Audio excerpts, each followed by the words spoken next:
Right. Yes, I'm about the Badwam TV. Bedroom. And when you go to our warshare no na some highlight in the Manchester United. Yeah, bukemu. Omudin cho come you know I'm going to make some other records. So that's not Chelsea back-to-back defeat. I had but supporters this in there. We almost on any league non page. BB have a fine. Medina Nyameba Bernard Padibocha Sadakasia and end point homeopathic clinic.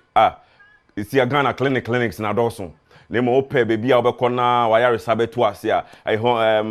end point and I make come for them ma wire ben and awo Mr. Dan we ni kire ho omokuma setakra de sanso na tema tachiman and afenso esiama yes e won nsema ho de me kwa me line mu a na bibi akoso fra 0244867068 and answer 0274234321 end point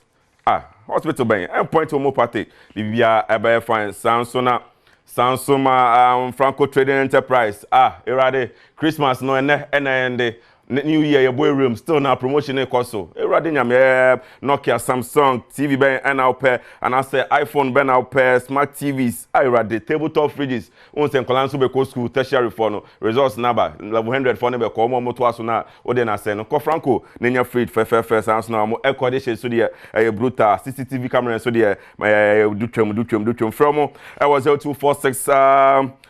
0246422338 na BBB and Koso and Famao Franco Trading Enterprise phones papa fie na on say and I 31st I was saying who say around the world of sports no BBB I was saying who say na nyama na ekoye na me kai also say I was say all support smoke free policies and the man healthier tomorrow on say sisi ano ewiemu ayesi style bi intino unama so bon ho ban na bibibia ekoso ema because Hamatan season no also bon ho ban papa also bon ho ban into no public health act ban smoking on public places including restaurants, hotels, pubs, beaches, transport terminals and office workplaces into no ewium se na aye no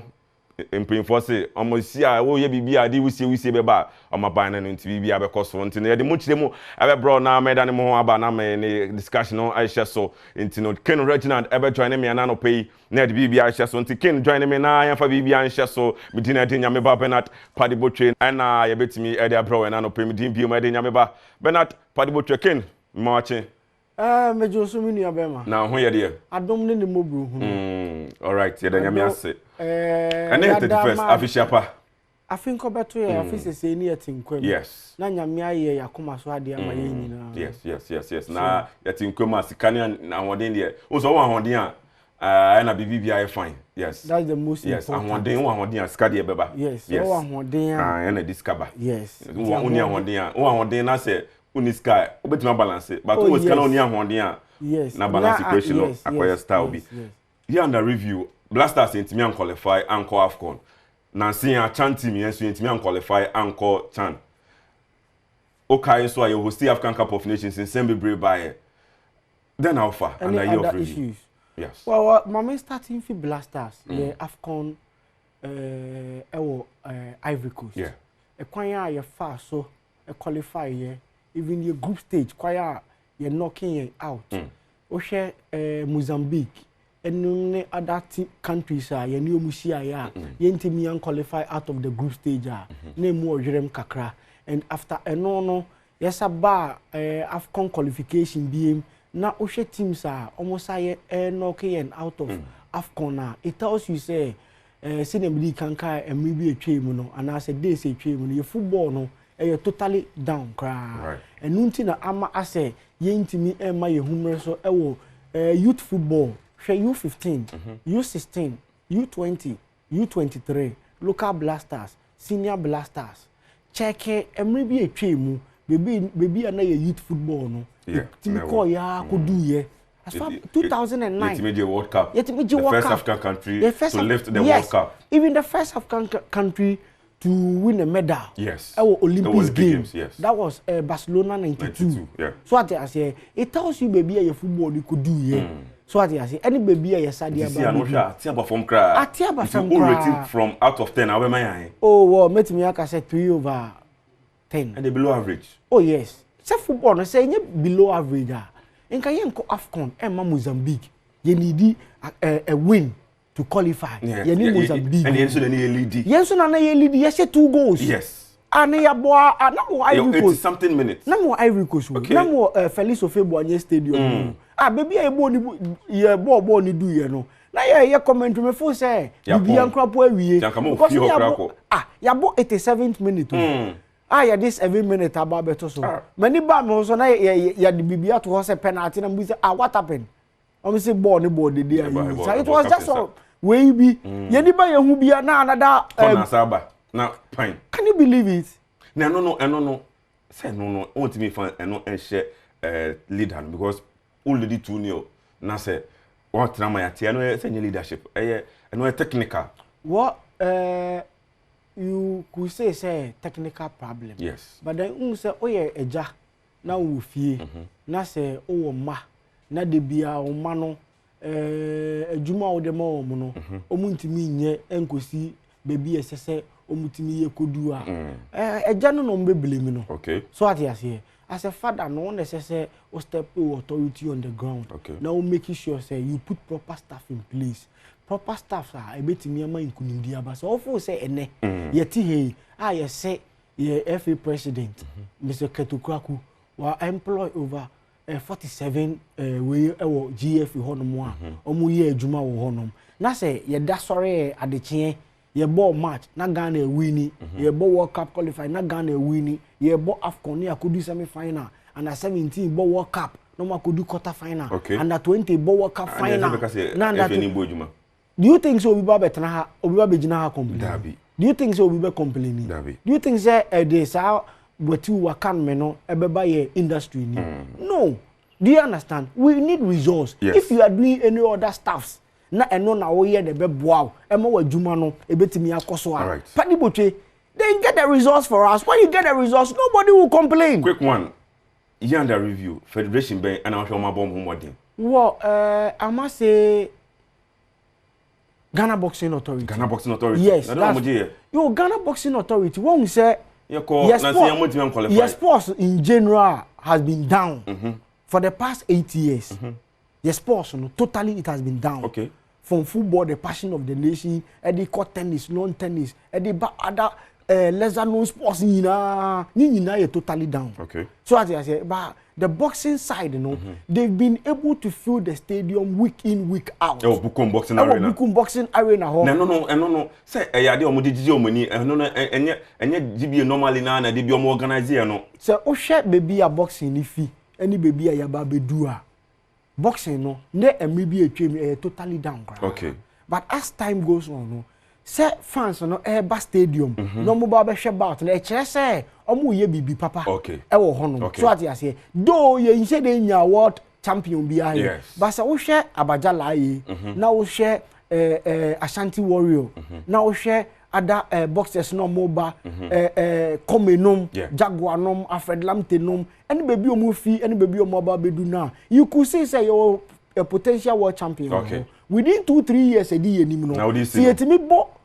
ye ho modern kakra senior president Kufuor eba power the year 2000 a otimi ebe share sports ni mo kena ema ye qualify for the first World Cup na tennis and ye ni mo bo Goldie Racket Championship qualification na Joshua Clotte no see etimi di sa ahode e invest much more sika e dey share sports ni mo ebe sa ba be the next government coming ebe omaye ni nyina sure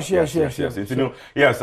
and ebe ma kwan na King Regional and so and I'm in canon the next government ebe NDC yenim se omo mebe tutu nyama se me Ghana Sports ebe fa ne ntoma pa efra na ha yesa ema wa fishapa yada mo se Adom TV ahwefo yesa nyemo a anka ye nse obi a ntino yes Thanksgiving service so ebeba so yes Thanksgiving service ebeba so Adom TV odi and now they are 17 no bibia o hwe bia from 1st January to 31st yes nyame enhira na first so no nyina tenkwem na mguso ehwe Adom TV na pa ye wo mamo no yesan ade abram say 2025 na yerem ni de nyama bepre na mpemfo de egu akwan mu a ye besesa nyama ni so ama Adom TV eso aye de yi papa so na ebusuafo a mo hwe me na fufuo asorimba ye ma bia afisi apa nyame enhira mo se mguso hwe nyame enhira bibia nyame adom na dodom ya Ochina aye 1st January ye share afefufo ase ntino bibia abaye famidin ede nyame ba Bernard Padibotwa asra kese nkoma end point sounds na Franco Trading Enterprise amna ejumako na no pema so masene se mefa ko kense manse membra mudin biom ede nyame ba Bernard Padibotwa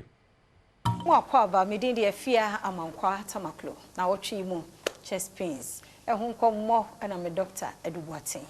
ede maye mesro yenko end point ko branches no ba bia wonim bia ben wo no we yare nko ade a yebowura end point a obehwe ene de ye ka ho asebi e kire se end point otimi ye ho adwuma ti se no nko na ha ode a yebewie no ne number de be ma wo na wo so afre no ne de nkomo dog ye ma wo akwaba ye na se em se courses na do so nti ye ne so ye se to so ha ya break bra ye de ye level ne entene ma se aha yo nra enyam MC na otwi nyina ye di nkomo afọ eboyaw ana chest pains ene ye kire se chest no se wo yaw bi wo ho a ma ye mfa na tra ebi se organs ye hia wo hunam duane bebiri no ano ho ne firi wakoma e wo ho wo lungs wo ho wakarawa wo yamu no ma no bi project e ba ho gastrointestinal organs no bi project ba muscles wo ho nerves wo ho gallbladder pancreas and so on nyina no e project e ba ho enti ye wo ya it could be say any of these organs in bia ho atochema wa hu no a etimi kofa wo ye ne kese etimi abehwe ni pada seni bo so obi wa ye say oh na wonyare yo na wo se ne bo o be bo me bo bo anse ase nipa no wa ye de wa nyame de enti no mesrew e bia ne yade bi wo ho na bo yade no is just a symptom of yade bi a wo ho ene ye kire se causes no ye kire se bu ani firi akoma yade de no ye kire se angina ye se eno no sa no wuntimi nya ina blood mu akoma ho ye kan heart attack says na obi a wuntini ni mu asisi enti no sa no akoma no is start from muja for very long time unless akoma is under attack ye ka pericarditis ye say eno no inflammation of the heart ye ka cardio myopathy ye kan ho asem ene ye ka sa akoma yade ni nyina a ye say eno no obi wa it is what when ye wo say firi akoma no kra no a akoma no so kra no ye wo different yade a etimba akoma no ho ene nti no so wonimu a eni kwasa wotena se kra ene ye kan say bi wo so kwa ne fi wo lungs no e fi lungs no so a obehwem no na free na yade bi e fe nse pneumonia na je say infections ama obi wo ho a bo se na mframa agina ne na karabo nim eno sa no so bo nse nipa no bo se ne bo eye ne ya kese pa obi su kwa na free asthma na je say eno sa no tubes no ya narrowed nti mframa struggle to pass through nti obi o asthma no ya wa mu go through no ano thing yes eno kware je se nipa no munam bo se ohome ensi so apart from se ne boye ne ya no bo se ohome ensi so sa nje no so kwa bi wo so ana efiri no obi wo kwa ye obi afa se viral bronchitis obi ana mwawa ena akoni bronchitis nim na ye inflamed eno so kwa ti masa nipa no ne boye ne ya obi so ho ana nye lungs no obi ana ne bo na ye ne ya ne fi ne yam gastrointestinal organs acid reflux udidi ana boba wo bo sa eno so etima obo eye wo ya gastritis itima obo eye wo ya ulcers especially the peptic ulcer and gastric ulcer nyina eno so etimi ma yede e ma obo eye wo ya obi okra no so a na bi afa ne se esophagitis ni inflammation aba na esophagus ni eno so etimi ba yade bi so ho afa ne se hiatal hernia hiatal hernia ye what type of hernia no se ye wa kura so no yade fi se hernia ne se etwo da bi o ka no etwo a on the me na was hernia de kofi hernia de mema pe na che wo last bi na me so obi anya hernia na oba was kofi da bi school no na me nya so se o ko tete mfikiri mema pe na hernia che wo mo emma so hernia ti me che wo mo ye wo type of hernia be femoral hernia inguinal hernia umbilical hernia hiatal hernia no wo de na ba obo it was a wo de nti ne pushi oh iti aduane ne ho nkon ba nyina nti pushi data yi no na bo se wo de ne se bo se obo na hyehyew enti hernia e fe ne se hiatal hernia ti me de ba ena obi wo so kwa ne fi ni heart muscles ne nerves no ena e ma ne boye ne ya na no obi wo ha bo se na injury bi ne rib cage no kura obu a no nya accident na rib cage no infection anase injury abam e ma aboa ya wo ya nerves ne wo ho no e be ma ma agro di be ma bi o edi agro a we timi e pompi we ne we so a pompi we chest that's why be ma no be ma bi e che so che ntumi a o pompi we ne wa push we chest we so etimi kofa injury emre na so do wada wo ma say wo chest pain sia anase yade bi ha obi a de meka che won say end point homeopathic clinic and also ba emre ni so timi kan yade bi a but de kakra ya kan e kire say ye wonim de e wo yade ho ye wo ho so solution ho end point homeopathic clinic frame me number yi so na yade bi ha obi a e free consultation o ba so kire won koma ya nyi usika ansa na yade ya ne wadi nkomo wo yade ho number ni 0244 86 70 68 0244 86 70 68 nako ponchira ya da say Dr. Duboatin na what say den kanu me show friend no na de ka ho asemi ne yare bia no obejo so me di de afia amankwa tamaklo ochina nkwa ho den kwa saka ya ho simanum ne awie ya da say yes, I'm going to emfa emra bedwam tumedi so on Adom TV live on DSTV channel 280, Go TV channel 119, Multi TV, Digi Box, so live and so on. Eti ma bia o hwe. Saturday streaming on Facebook Adom TV na Adom TV Extra. Oko YouTube so ya Adom TV, TikTok Adom_TV. X ma bia be fa bia Adom TV. Be bia. Apesma ka jo say your live band session pa ebekoso ye betuntu nyame ye be nyame ye ne akanyame asem ne ahye kura ne etufo ne ye akwa wie 2024 etienne on bedwem enya de ketwa obi odin birthday biaso no ye wish you happy birthday. Happy birthday confirma Akosia Rolls Royce yeah. Akosia Rolls Royce ya wo Kumase we free osmo hodom osio show all the best nyakopon onhyiraw na onyo kese kopem se obeye kese pa and also happy birthday and confirma Owusu Brago Nancy ya Oko School St. Joseph Seminary SHS e wasante mampon ene your birthday. Happy birthday. Ora tumesi NSC we show na nempa bonus nyame emfa wo ensiye afufra ye wurami o man nye wafe ya bekoso edi adanse. Then the last one, happy birthday to Rosno Sebos ya wasechi tanoso onabo ase do so we show all the best ene anope ya baba ye ho aduro ye wura afefufre mu no o se ye ho aduro ene say boys de kakra begum emfa onu nyame asemu a ebeba boys de kakra begu o mewe nam ni nyina echi na o se ye ni padua na maduro sene be ya ni ye de kogu tank nim no enam na ekom no ye de ni gie ebre no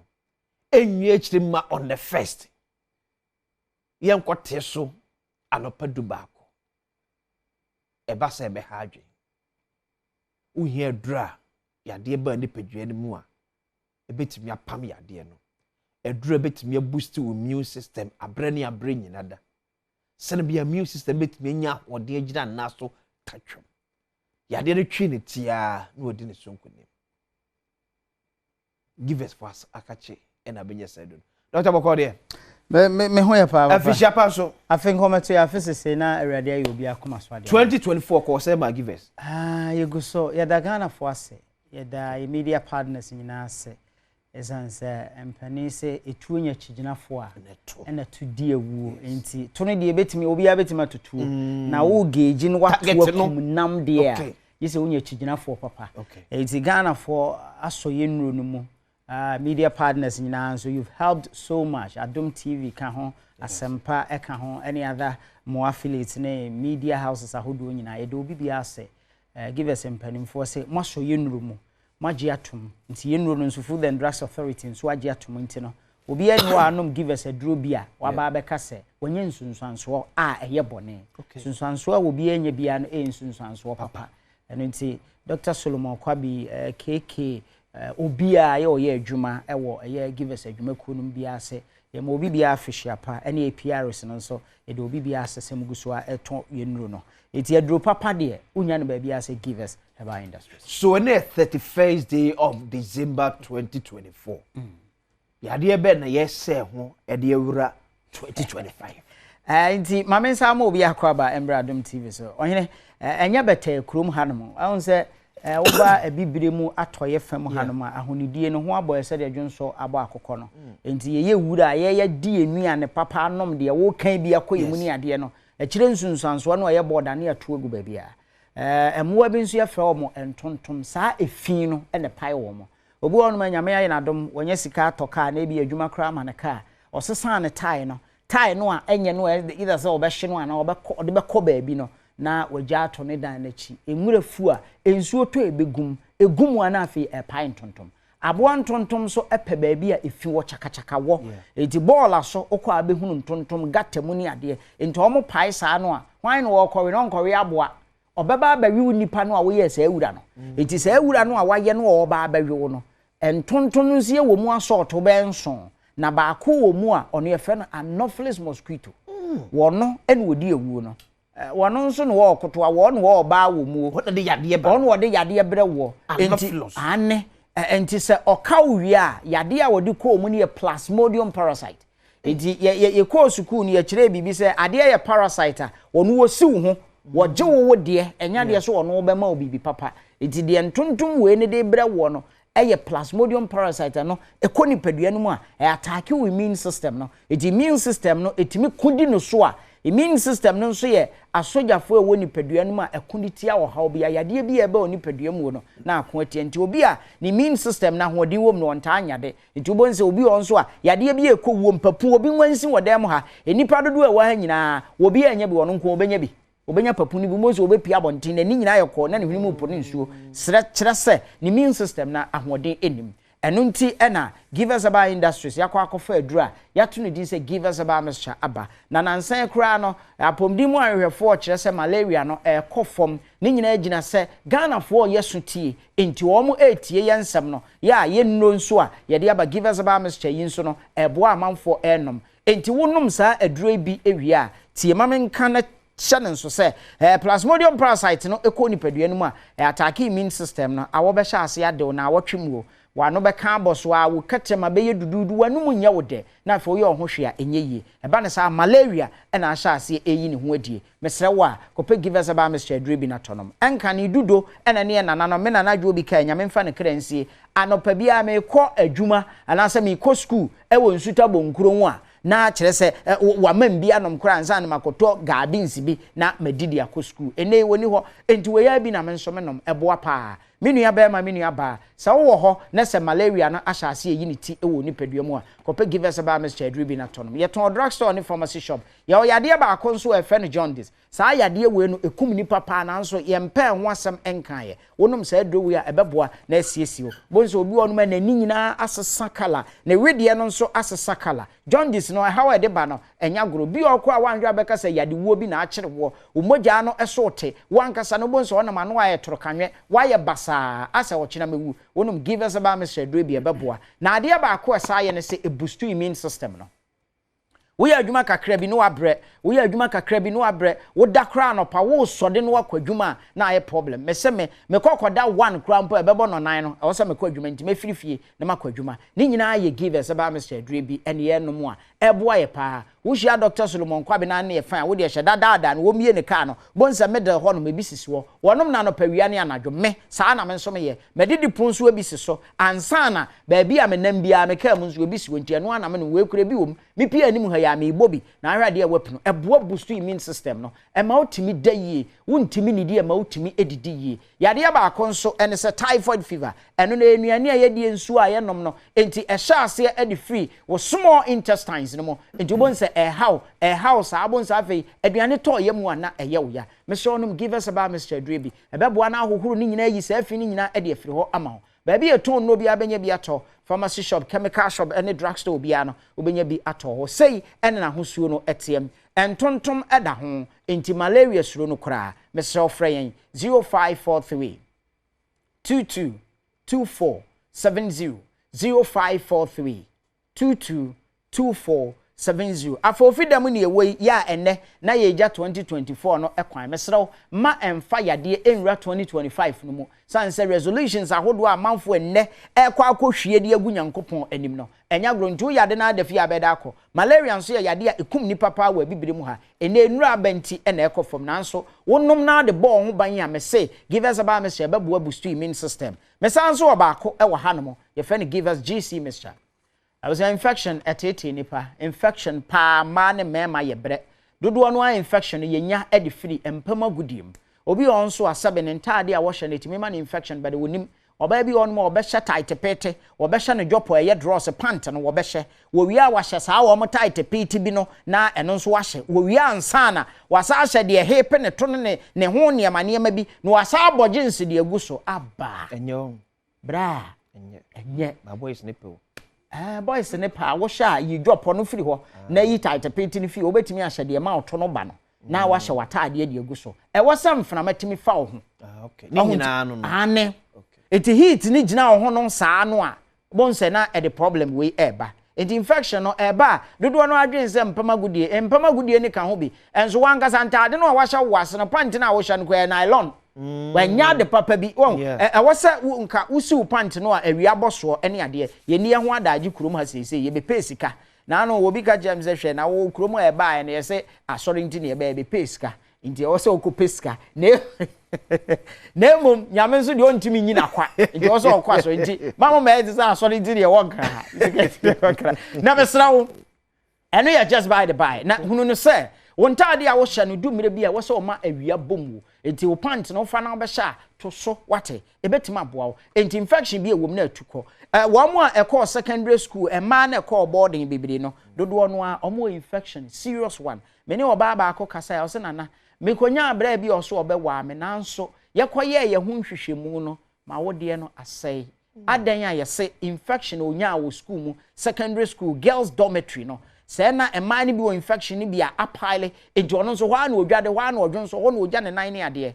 ebi aye na masese gisi ekoye na operation eyi na wode no efiri ho me so your oba na infection to so a memfa ni ago genital herpes afi eye gonorrhea candidiasis ni nyina da etete ma ubeti wasesa na aye kuro mesrew amanfo bi di niema bi hohoro omase yo ubetimi aye nanso eno entu infection ase also onom give us GC capsules ene ne mixture we ya mixture ene we capsules ya num nim ye no nyina ebom ya ton drugstore ne pharmacy shop bia wo ya be man so ne so be mamu ekekawo ensan bi agugugu ano empomantwere bi uyi ana ho nyina timi kekawo na ensan bi agugugu wa e infection no ebia mr onum give us GC capsules ene ne mixture ya num nim ye no nyina ebom we no ma no mema nom ebeboa na asiesie ensuo bi egu ya na enyan mema nyina ensuo gu omo e ma ne de ndia ana no odene asasa be mpreduasa kosua bi a ya yam bi nkiti na wa kosua kumanom e infection na de aba enka wo kọ afikyire wi ya na etew so no mini aba no odene kope give us GC capsules na mixture na tonom